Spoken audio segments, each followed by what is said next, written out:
വധശിക്ഷ വിധിച്ചിരിക്കുന്നു കോടതി എന്നാണ് ഏറ്റവും വലിയ വാർത്ത.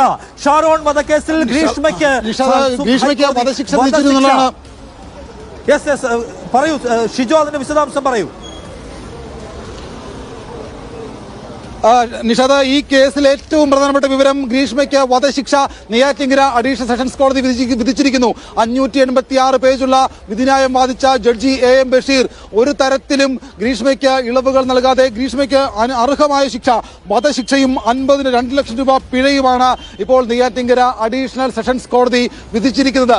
പ്രതിഭാഗം ഉന്നയിച്ച എല്ലാ കാര്യങ്ങളെയും പൂർണ്ണമായിട്ട് തള്ളിക്കൊണ്ട് ഗ്രീഷ്മയ്ക്ക് അർഹമായ ശിക്ഷ വധശിക്ഷയാണ് എന്നുള്ള കാര്യം കോടതി കണ്ടെത്തിയിരിക്കുന്നു.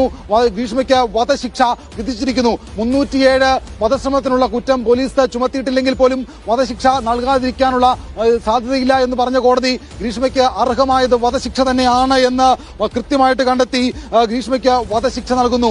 പ്രതിഭാഗം ഉന്നയിച്ച ഒരു കാര്യത്തെ പോലും, അല്ലെങ്കിൽ പ്രതിഭാഗം ആവശ്യപ്പെട്ട ഒരു കാര്യത്തെ പോലും അംഗീകരിക്കാതെ, അല്ലെങ്കിൽ അതിനകത്തൊന്നും ഒരു ന്യായവുമില്ല എന്ന് പറഞ്ഞ കോടതി ഗ്രീഷ്മയ്ക്ക് വധശിക്ഷ വിധിക്കുന്നു. ഗ്രീഷ്മയുടെ അമ്മാവൻ നിർമ്മൽ കുമാറിന് 3 വർഷം തടവ്, തെളിവ് നശിപ്പിക്കൽ കുറ്റം ചുമത്തി നിർമ്മൽ കുമാറിന് 3 വർഷം തടവ് മാത്രമാണുള്ളത്. എന്തായാലും ഗ്രീഷ്മയ്ക്ക് വധശിക്ഷയാണ് നെയ്യാറ്റിൻകര അഡീഷണൽ സെഷൻസ് കോടതി വിധിച്ചിരിക്കുന്നത്. 586 പേജുള്ള നൽകുന്നത്. കേരളത്തെ നടുക്കിയ നെയ്യാറ്റിൻകര ഷാരോൺ വധക്കേസിൽ പ്രതി ഗ്രീഷ്മയ്ക്ക് കോടതി വധശിക്ഷ, പരമാവധി ശിക്ഷ തൂക്കുകയർ വിധിച്ചിരിക്കുന്നു എന്ന വാർത്ത ഇപ്പോൾ പുറത്തു വരികയാണ്. കൊലപാതകത്തിന് വേണ്ടി തട്ടിക്കൊണ്ടുപോകലിന് 10 വർഷം തടവ്, അന്വേഷണത്തെ വഴിതിരിച്ചുവിട്ടതിന് 5 വർഷം തടവ്, 50,000 രൂപ പിഴയും അതോടൊപ്പം ചേർക്കുന്നു.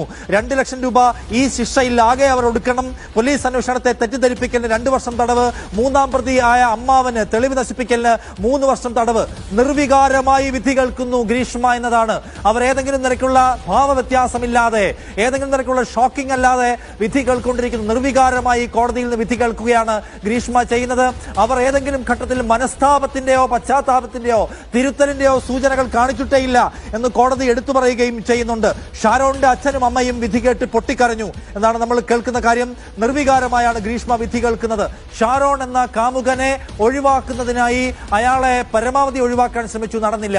ആ ഘട്ടത്തിൽ അയാളെ വിഷം കൊടുത്ത് പലതവണ കൊല്ലാൻ ശ്രമിച്ചു.